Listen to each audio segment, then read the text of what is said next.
Maharashtra superfast news चॅनलमध्ये आपले सहर्ष स्वागत आहे।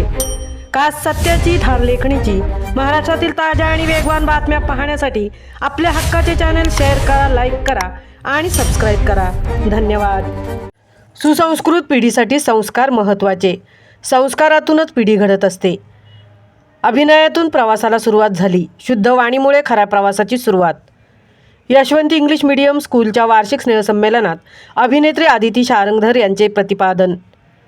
शालेय विद्यार्थ्यांना लहानपणापासूनच घरातून संस्कार मिळाले आणि सुसंस्कृत संस्काराची बीजे लहान वयातच मुलांच्या मनावर बिंबवली गेली तर संस्कारातूनच पिढी घडते असे सांगून, माझे कुटुंब सुशिक्षित असून वडील डॉक्टर यासह सर्वच मंडळी कुटुंबातील सुशिक्षित होती, मात्र मी जरा कलाक्षेत्रात वळून वेगळा पेशा निवडला। अभिनयातून प्रवासाला सुरुवात केली आणि शुद्ध वाणीमुळे आज मी इथपर्यंत पोहोचले असे प्रतिपादन अभिनेत्री आदिती शारंगधर यांनी पोलादपूर येथील सिद्धगिरी शैक्षणिक संस्था संचलित Yashwant English medium school Poladpur येथील वार्षिक स्नेहसंमेलन कार्यक्रमात बोलताना व्यक्त केले।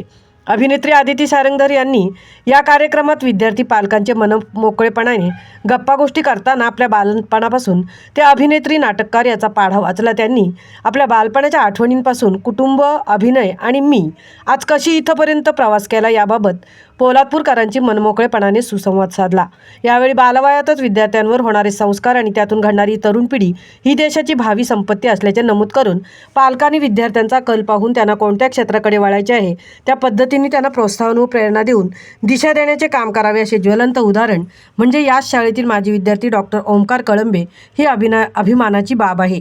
या शाळेतून गेल्या 25 वर्षात अनेक क्षेत्रात विद्यार्थी करिअर करून पुढे गेले याचा सार्थ अभिमान मला पोलादपूरसारख्या दुर्गम आणि डोंगराळ भागात अनुभवास मिळाला हे खरे। हे श्रेय संस्थाचालक आणि सेवकवृंद यांना जाते असे ते अभिमानाने सांगितले।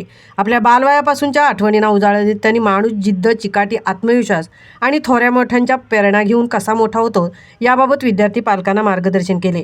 यावेळी व्यासपीठावर नगराध्यक्षा स्नेहा मेहता, या शाळेच्या माजी विद्यार्थी डॉक्टर ओमकार कळंबे, डॉक्टर गुलाबराव सोनवणे, संस्था कार्यवाह निरंजन मोरे, संचालक बाबूराव महाडिक, डॉक्टर राजेंद्र पाटील, केंद्रप्रमुख श्री उतेकर, प्राथमिक मुख्याध्यापिका सिद्धी मोरे, माध्यमिक विभागाच्या मुख्याध्यापिका स्वाती भागवत आदी मान्यवर, पालक, विद्यार्थी व शिक्षक उपस्थित होते। यावेळी विविध क्षेत्रात प्रावीण्यप्राप्त विद्यार्थी, विविध स्पर्धा परीक्षा, SSC प्रमाणपत्र परीक्षा, कला, क्रीडा अशा विविध क्षेत्रात नैपुण्य प्राप्त केलेल्या सर्व विद्यार्थ्यांचा मान्यवरांच्या हस्ते यथोचित सन्मान करण्यात आला। सदर प्रसंगी मान्यवरांनी मनोगत व्यक्त करणाऱ्या गेल्या 25 वर्षापासून पोलादपूरसारख्या दुर्गम भागात डॉक्टर गणपतराव मोरे यांनी रोवलेले रोपटे आज वटवृक्षात रूपांतर झाले आहे आणि यासाठी निरंजन मोरे व सिद्धी मोरे या दाम्पत्याने या रोपट्याच्या वटवृक्षात रूपांतर केले आणि यामुळे आज पोलादपूर तालुक्यातील विद्यार्थी हे डॉक्टर, इंजिनियरच नव्हे तर आंतरराष्ट्रीय पातळीपर्यंत स्पर्धा परीक्षा असो यांनी कोणत्याही स्पर्धा करण्यासाठी येथील शिक्षण हे विद्यार्थ्यांसाठी नवसंजीवनी असल्याची भावना व्यक्त केली। महाराष्ट्र सुपरफास्टसाठी धनराज गोपाळ, तृप्ती भोईर, पोलादपूर। काल लुप्त होत चाललंय ही मला एक दुःखाची बाब वाटते। पण शाळेत मी मस्तीखोर होते। डान्समध्ये मी सतत असायचे कारण मला नाचायला आवडायचं खूप।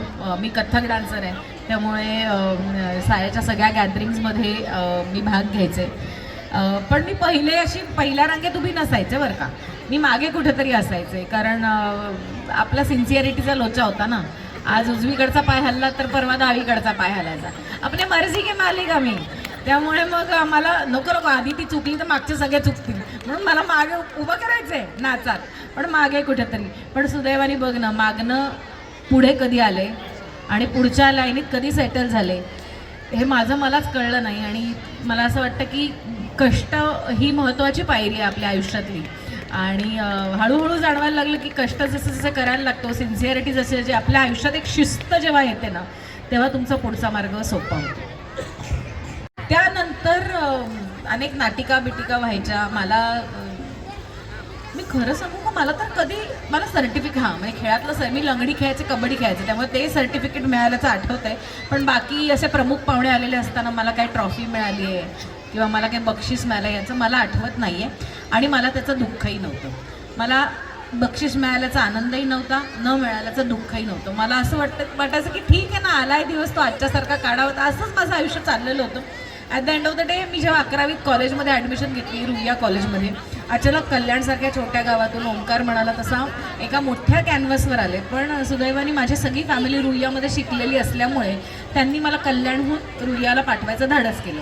आणि जसा जसा तो इंडिपेंडंट होण्याचा प्रवास चालू झाला ना, तोपर्यंत आपण आईवडिलांच्या पंखाखाली असतो ना, की आई भूक लागली म्हटल्यावर आईने काहीतरी गरम पोहे केलेले असतात किंवा आपल्यासाठी म्हणून काहीतरी ब्रेड रोल केलेला असतो. मग आपण जेव्हा एकटे जायला लागतो तेव्हा आपला डबा आपल्याला सांभाळायचा असतो, ट्रेनमधनं चढायचं असतं, आपला पास सो मित्रांनो, सॉरी मी तिला आदिती म्हणून हाक मारतोय कारण ती माझी जवळची मैत्रीण आहे, माझी बहीण आहे, माझी फॅमिली आहे. ती गेली अनेक वर्ष आम्ही एकमेकांना ओळखतो, आमची चांगली मैत्री आहे. सो प्लीज असं काही वावगं मानू नका. तिच्या कामाबद्दल तिच्याबद्दल खूप रिस्पेक्ट तर आहेच आहे, पण खूप जवळची असल्यामुळे मी तिला नावाने हाक मारतो. ऑफकोर्स. आदिती, तुझ्या बालपणाबद्दल काय सांगशील? कसं होतं, काय होतं? मी तुम्हाला खरं सांगू का, तुम्ही इतके नशीबवान आहात असं पटांगण मिळणं. मला वाटतं शाळेचे स्पोर्ट्स डे वगैरे पण अशाच मोठ्या पटांगणात इथेच होतो. तर हे मोठं पटांगण लाभणं हीच खूप सुदैवाची बाब आहे. आणि शहरात एकाच्या बाजूला एक बिल्डिंग झाल्या आणि पटांगणं संपली, पण अजूनही गावागावांमध्ये अशा छोट्याशा गावांमध्ये शिकलात तरीसुद्धा तुमचं नशीब इतकं चांगलं आहे की पटांगणात तुम्हाला लोळायला मिळतंय, मातीत लोळायला मिळतंय, मातीत रगडायला मिळतंय, अंगाला माती लागते, थोडंसं शेण उडतंय, पावसात ठबक ठबक उड्या मारायची संधी मिळते.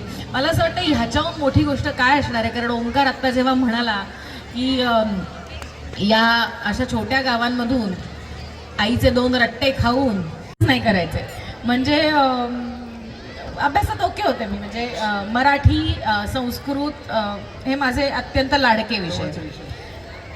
आणि मला वाटतं गणित मला घाबरायचं, त्यामुळे ते माझ्या वाट्याला गेलंच नाही कधी. आणि सायन्सला वाटायचं की बापरे ही चेटकीण आहे, हिच्या आपण जवळ पण जाऊ नये, म्हणून सायन्सचं पुस्तक कुठे असायचं मला बघून लपून बसायचं. त्यामुळे मी सायन्सच्या पुस्तकाला हात लावला नाही आणि सायन्सचं पुस्तक कधी माझ्या हातात आलं नाही. त्यातले त्यात मला इतिहास बरा वाटायचा. शिवाजी महाराजांनी, छत्रपती शिवाजी महाराजांनी प्रेरित झालेली मी सुद्धा एक मुलगी आहे आणि मला आमच्या वेळेला तो इतिहास होता. आणि भूगोल मला अजूनही उजवं म्हटल्यावरती हा उजवा हात करावा लागतो, डावं म्हटल्यावर जाऊ दे पण डावा हात करून पाहावा लागतो.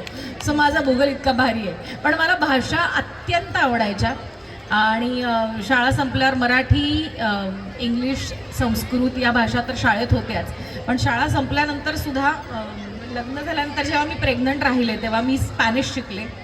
कारण घरात बसून काय करायचं ना 9 महिने, आणि मला काही फार बाहेर जाता येत नव्हतं. घरी उलट्या करायचे ते बाहेर क्लासला जाऊन करायचे. सो मला असं वाटायचं काहीतरी आपण करत राहिलं पाहिजे, तर स्पॅनिश शिकले. आणि आता माझ्या मुलाला शाळेमध्ये मॅन्डरिन आहे, त्यामुळे त्याच्याबरोबर थोडं मॅन्डरिन शिकायचा प्रयत्न करते. जर्मन आहे, त्याला शिकायचा प्रयत्न करते. पण मला अजूनही नेहमी वाटतं की शाळांमध्ये संस्कृत असावं, कारण संस्कृत ही मूळ भाषा आहे आणि त्या मूळ भाषेवरती जर पकड आली तर बाकी सगळ्या भाषा, अनेक भाषा आहेत ज्या संस्कृतची संलग्न आहेत किंवा संस्कृतच्या जवळपास जाणाऱ्या आहेत. तर